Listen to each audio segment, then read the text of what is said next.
5'6", 17.6 by 2, and it's a V2.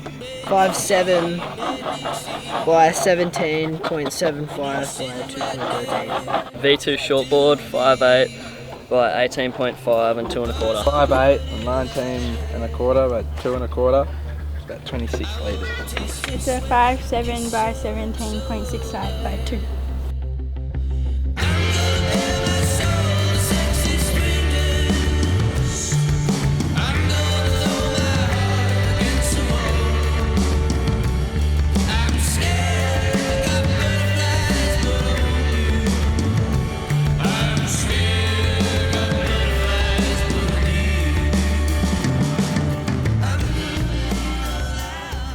So you come to Australia to spend time with some of the Australian athletes who are riding the boards.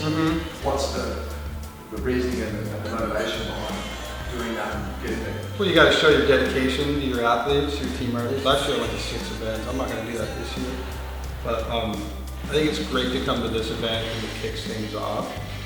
And yeah, I think a lot of it's just to show commitment to the athletes, and they know that you're all in and you're focused and you're here for them and you're in their camp. I've been coming to Australia since '98. I love it here. I mean, the surfing culture here it's incredible. The way it's embraced by everyone, whether it's the media or the government or just average people or surf fans in this country, that doesn't exist in America. Why do they call you Mayhem? Where did the name Mayhem come from? Mayhem is just a nickname. Yeah, I mean, when I was in high school, Matthew Mayhem. I used to sing in a punk rock band. We were called Mayhem, and I just kind of stuck with me. I shaped a board in the garage. I took it to the Herbie Fletcher factory, and I saw how cool it was. You know, I took it there to get laps, and I saw how cool it was. I go, wow, this is a good lifestyle. This looks fun, you know. And I asked them for a job, and they said, here's the broom, there's the keys to the delivery van. So get to work. So I started out cleaning and then driving the delivery truck, but they let me do whatever I want when I wasn't on the clock. So I would shave and paint boards, and my shaves were just horrible. So, but people would come in and see me painting my horrible shaves, and they would say, oh, I want you to paint some of my boards. So I started painting boards for the other shapers. I started painting boards for the pros at the time on other shapers' boards. And after a while, slowly but surely, I started getting trusted to shape boards. It was a lot harder to learn back then. You had to do everything by hand. It took a lot longer to get good. Chris's, without a doubt, yeah, he's still, you know, I think maybe a Jack Robinson is kind of, it's like, you know, that kind of a thing where that incredible, you know.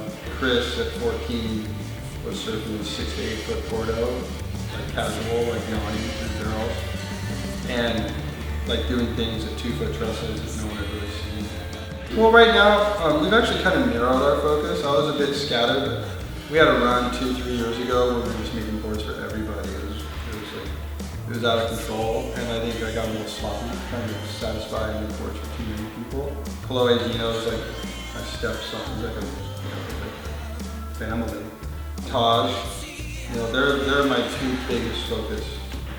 It just sort of happened naturally and organically that we work with these 3 awesome Hawaiian girls, Carissa, Maria, and Coco. Coco's like family.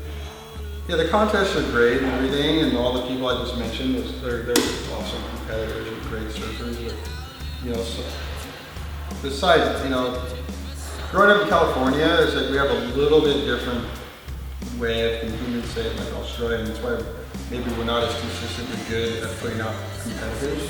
But you got like Mason Ho, who's like my main team rider for the Lobster. And he's, you know, he's had a run. He can make finals of pipe over and over and over again. But as far as like, he's not necessarily a world-class competitor, but he's probably the most entertaining and fun surfer to work with and watch surf. He's just so awesome. And maybe he's not like a technically sound as McFadden or Parko or even Boy, but I think he really embodies what surfing is and should be. Is it true that you still get a lot of your ideas from surfing with your friends in Tresses in California? Of course. That's how we run our business. I mean, most of the boards we sell are closer to my boards, my personal boards. than they are college pro sports. I always just say I try to keep one foot firmly placed in each can, the athletic can and the domesticated can. What's exciting about surfboards now for you? Well, all the different constructions are exciting, but a little confusing at the same time. The refinement and minute details in CAD design is exciting. The level of the athletes and how they're essentially driving what the design is. Our boards are being designed and refined based off the demands of the athletes create.